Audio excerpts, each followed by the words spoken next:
Captain's Log 1225. After being reunited with the fleet, we were commissioned to the farthest outpost in search of extraterrestrial bargains. One thing I want to show you guys first is an older comic. I'm not really used to picking up older comics, but I am used to picking up westerns. I do love a good western photo cover. This one's actually super old. It's from 1954, so technically it's 71 years old. It's from Dell Comics, The Flying Ace, Range Rider, and looks a little beat up around the edges, but you guys gotta admit that color looks good. So I love this one. We got here some Supermans, and the first one also caught my eye because of the cover, but it's Superman number 66. It's from 1992 by Dan Jurgens, and he does both the story and the art. I do recommend this one. It was a good story, so this one was pretty good. And then we got Absolute Superman number 2, Sandoval cover. So that one is cool. And then this one is Heroes Against Hunger. This one is from 1986, cover by Neil Adams. But this one actually has a few artists and writers that collaborated inside. It's got like a huge list actually. And this one is an important comic, guys, because it was about real world problems. It actually says that all proceeds go to relieve the hunger in Africa. You see like Superman and Batman on the back.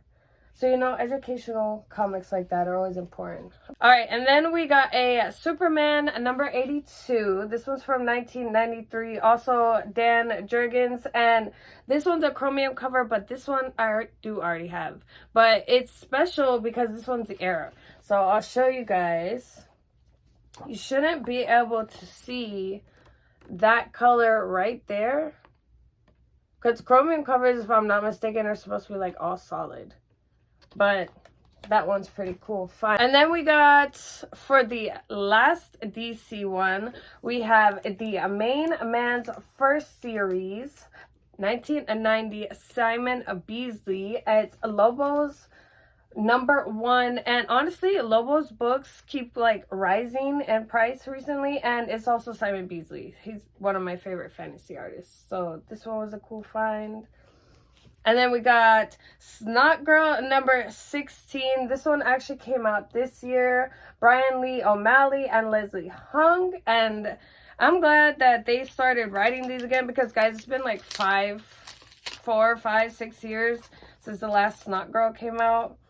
So I'm excited. You guys should already know I'm a Snot Girl fan. I've got like the poster, and I try to pick up her comics when I can. But that shit looks so cool. Alright. And then we have another one of my favorites to pull. It's Emma Frost. And this one's X-Men number 4. It's the Emma Frost variant. This one also came out last year. And this is a J. Scott Campbell cover. So that one was good. And then I got Ultimate Wolverine number 1. And no, I didn't want to like jump on the bandwagon for the Ultimates, but it's Wolvie. I wanted to read his first book in his new series. So that one was a cool one. Also, Jim Henson Presents number 1. This one's a Derek Kim cover. And inside actually has 3 stories. It's Fraggle Rock, Dark Crystal, and Farscape. And I have Fraggle Rock comics and Dark Crystal comics. That looks cute. But I don't have Farscape comics. So I don't even know if they have Farscape comics. So that one was a cool one to have. And I'm actually was kind of sad because I thought, because on the front it has like the Goblin King and, you know, people from the goblins from the Labyrinth. But it didn't have any Labyrinth stories. But at the end of this one, they actually show like a little preview to number 2. So I'm hoping maybe they have some Labyrinth stories in that one. So I'll be on the lookout for that one. Alright, now we got some Fantastic Fours. Some important covers for me, at least. This one I've always wanted to read, so I picked up the facsimile cover that just came out. The original art was done by Kirby, of course, but that one was pretty cool to get. And then I got another Fantastic Four. This one's number 280. It's from 1984, John Byrne. And it's also an iconic cover because it's the first appearance of Malice. So that's a pretty cool one. Then we got Fantastic Four, 2 of the hollow foils. It's 1994 Paul Ryan and 95 Paul Ryan. And these are just gorgeous. They even show up on camera. So perfect. Then also another one that I was super excited about. This is Blade the Vampire Hunter #1. This is the 1994 Tim Bradstreet. Also like a hollow foil. And I mean, it's just like Blade and hollow foil looks so awesome. His sword. And you know, this one is a pricier book. I've been looking for this one for a while, but as much as people love to say that they didn't want the 90s, because this one is like the gimmick variant. So as much as people want to say that they didn't want the 90s gimmicks, they want this book. And I've been looking for that one. I finally got it. But I also got the Green Goblin #1. It's like a green hollow foil on the title and on the top. And then the #1. That one looks good. It's 95 Scott McDaniel. And then we got 2099 AD #1. And this one's pretty cool. This one's a 1995 Joe Quesada. And AD stands for After Doom. It's just like a crossover with the 2099 characters. But this one is cool because it's like a chromium. But it's a clear chromium, which I think is really like an acetate. But those covers are always just so awesome. And it's got like Hulk on it. It's got Ghost Rider. It's got like some of the X-Men characters. It's got Spidey. So it's so cool. I always do love those colors. Those covers. And then also one...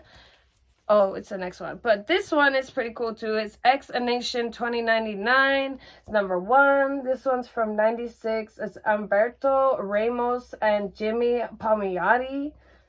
And it's cute. I didn't really know about this one, so that one was a good one to find. But this one, I love these covers. These etched foil covers. Those just look so gorgeous. I hope those show up on camera as good as they are. But this one's Fury of S.H.I.E.L.D. #1.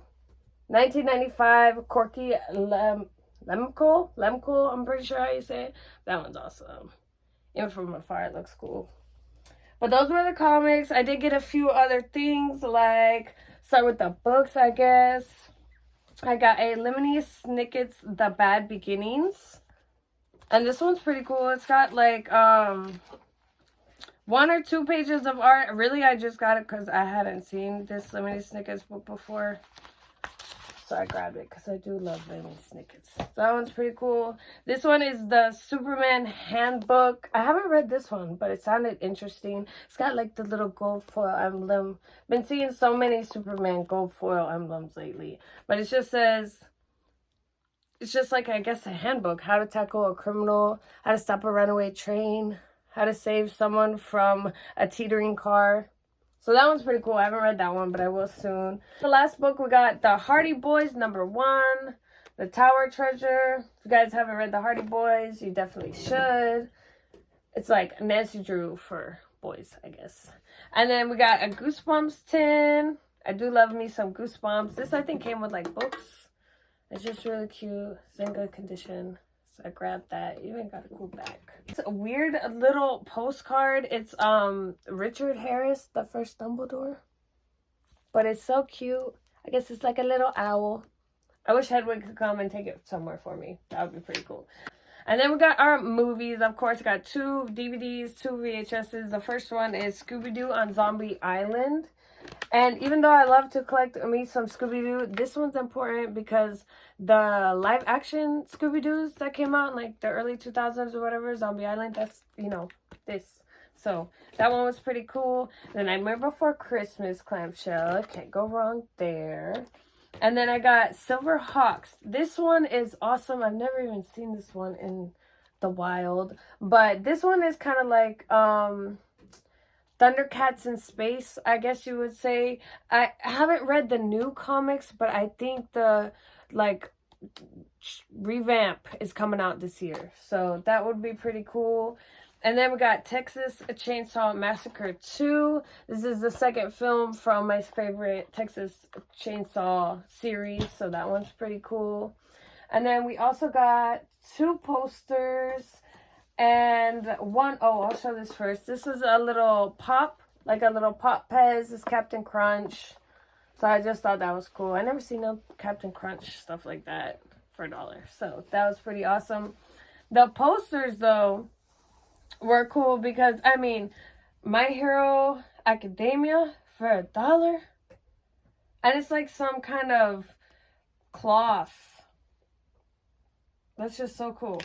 And also for $1, we got, I'm going to open this one because this one's going to go on the wall.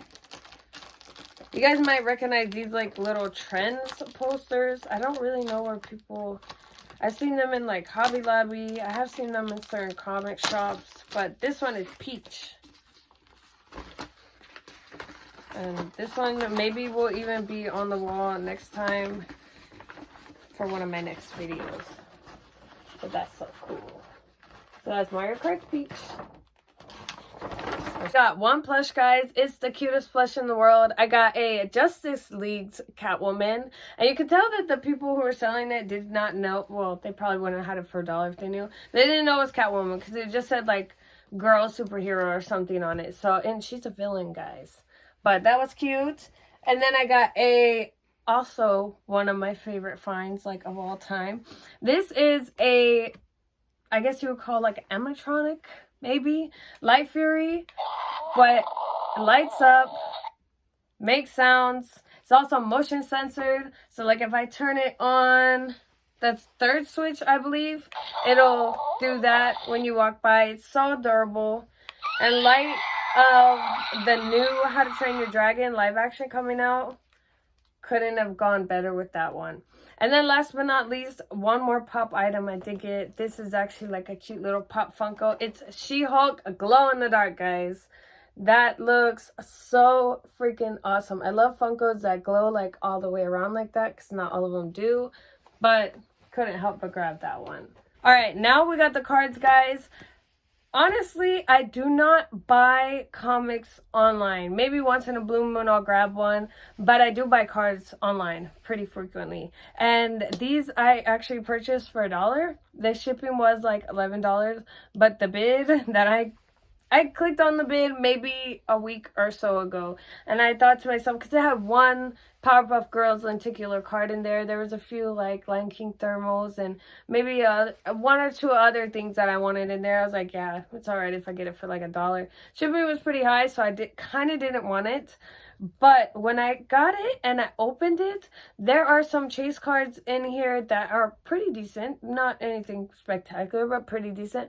But there's one in here that is worth something. So I'll show you guys in 1 minute. First, I'm just going to get to like all the bases it came with. Mainly just Cinderella. You got Aladdin. You got Disney in there. I got some Monsters, Inc. I think there's even like some Lion Kings. So they're just base, normal base cards. We got Powerpuff Girls as well. Also, pretty much why I bought the lot. And I think Scooby-Doo's in there as well. So those are pretty cool. Yeah, Zombie Island, the movie I was telling you guys about. And then we got some gaming cards. These are like some Japanese gaming cards. That one's like a hologram one. Holofoil. That one's pretty cool. It came with just like little base sets for that one. And then we got some Scooby-Doo gaming cards. And then some Sailor Moon gaming cards. So those are pretty cool. And then we got the SpongeBob gaming cards. I think it's from the Aquatic Amigos. Came with quite a few. So that was pretty cool. Okay, and then with the chase cards that I got with that lot, this is why this is so exciting. So the first one is just a little Omega card. It's Dark Side and it glows in the dark. I think the comic book shops and stuff were giving that out, so that was pretty cool. Got Randall. This is a chase card. It's 4 out of 6.